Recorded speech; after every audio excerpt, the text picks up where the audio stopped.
La génération procédurale est actuellement au cœur de notre monde vidéoludique. Pour s'en convaincre, il suffit de voir le succès de Minecraft au cours de ces dernières années et des enfants que cela a engendré. Maintenant, la génération procédurale prend toutes sortes de formes. Ça passe par des donjons, des terrains 2D jusqu'aux planètes modélisées entièrement ou partiellement avec la génération procédurale. Cette mode étant devenue presque une norme dans le monde du jeu vidéo, j'ai donc décidé moi aussi de me mettre à la page et de créer mes propres terrains procéduraux. Bonjour, bonsoir et bienvenue dans cette vidéo, on va générer des terrains procéduraux avec Marching Cube et Octree. Alors Marching Cube, qu'est-ce que c'est? C'est un algorithme d'infographie publié à la conférence de SIGGRAPH en 1987 par Lorentzen et Klein. Il permet de créer un objet polygonal à partir d'un champ scalaire en 3 dimensions, en principe créé par approximation d'une isosurface. Ok, dit comme ça a l'air compliqué, mais vous allez voir que c'est assez facile, je vais vous faire un exemple. Imaginez-vous un cube comme celui-ci et placez des points à chaque vertex. Dans ce cube, les points sont indexés de cette manière et ils sont soit pleins ou soit vides. Les edges quant à eux sont aussi indexés et ils le seront comme ceci. Une fois ça bien en tête, on prend une table de trigonométrie trouvée sur internet, puis on va convertir nos 8 vertex en index pour cette table. Pour ce faire, on va utiliser le binaire. On va placer les points de manière décroissante en fonction de leur index, puis on va convertir tous les points vides en 0 et tous les points pleins en 1. On n'a plus qu'à le convertir en entier pour obtenir 19. Ça va être lui notre index, il va nous dire quelle ligne regarder dans la table de trigonométrie, et celle-ci va nous dire quels edges sont à relier. On va donc chercher la ligne correspondante et on va découper la ligne en segments de 3 numéros. Chaque numéro correspond à l'index d'un edge. Là je vais prendre le milieu, mais vous verrez qu'on va le changer plus tard. Donc je prends le milieu de mes 3 edges et je les relie ensemble, ça va donner notre premier triangle. Il suffit de faire pareil pour les autres segments. Attention tout de même, s'il y a -1, cela veut dire qu'il n'y a plus de triangle à tracer. Et voilà le résultat, vous avez compris l'algo et on a généré un cube. Mais pour que ce soit réellement un terrain, il va nous falloir plus qu'un cube. On va donc prendre une zone beaucoup plus grande qu'on va appeler chunk, et c'est celle-ci qu'on va découper en plein de petits cubes sur lesquels on va appliquer l'algo un par un. Nous voici donc avec notre chunk rempli de points, mais ça ressemble pas à grand chose, on va donc rendre les valeurs des points cohérentes. Pour cela on va avoir besoin de créer une fonction qui prend la position du point en argument et qui nous redonne une valeur en sortie. On va faire assez simple et définir que la valeur de chaque point dépend de sa hauteur dans le monde, et que ces points sont pleins s'ils sont en dessous de 0.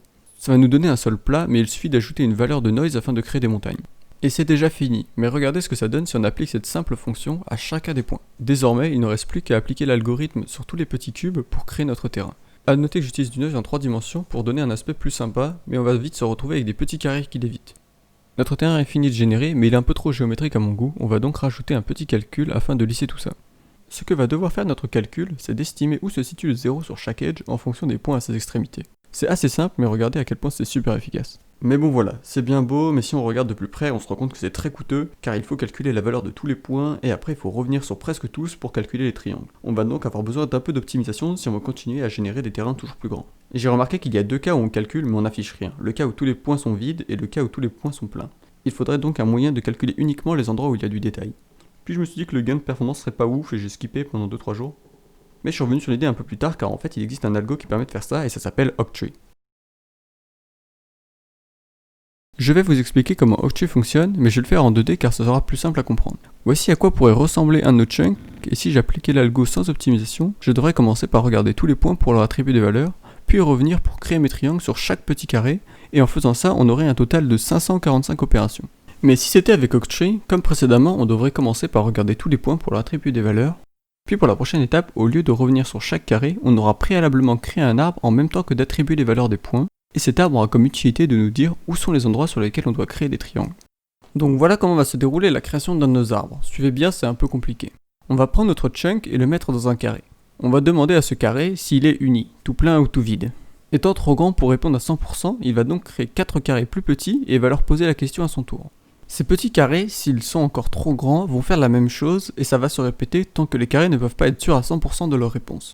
Quand un carré n'est pas sûr à 100% de sa réponse, il crée 4 autres carrés et attend leur réponse. Il devra répondre non au précédent si au moins un de ces petits carrés a répondu non. Si le carré le plus grand répond non à la question est-il uni, il renverra en même temps une liste et c'est cette liste qui contiendra tous les carrés qui sont sûrs à 100% de ne pas être unis. J'espère que j'ai été assez clair. Pour ceux qui connaissent, j'essaye d'expliquer des fonctions récursives sans utiliser de termes de programmation.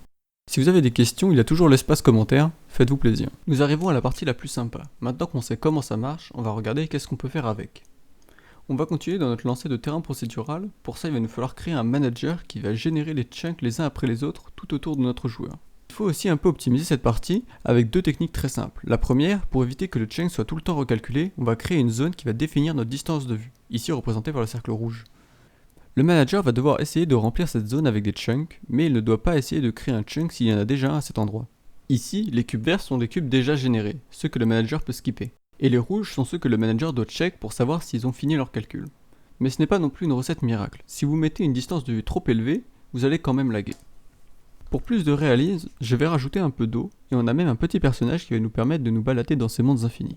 Et c'est déjà la fin. Ça ne paraît pas beaucoup quand on y repense, parce qu'on a juste un algorithme pour créer des terrains, un niveau d'eau et une fonction de densité. Mais rien qu'avec ça, on a un nombre de combinaisons presque infini. Il vous suffit de changer la fonction de densité et vous pouvez obtenir plus ou moins ce que vous voudrez. Donc voici 1% des mondes que vous pouvez générer avec Marching Cube.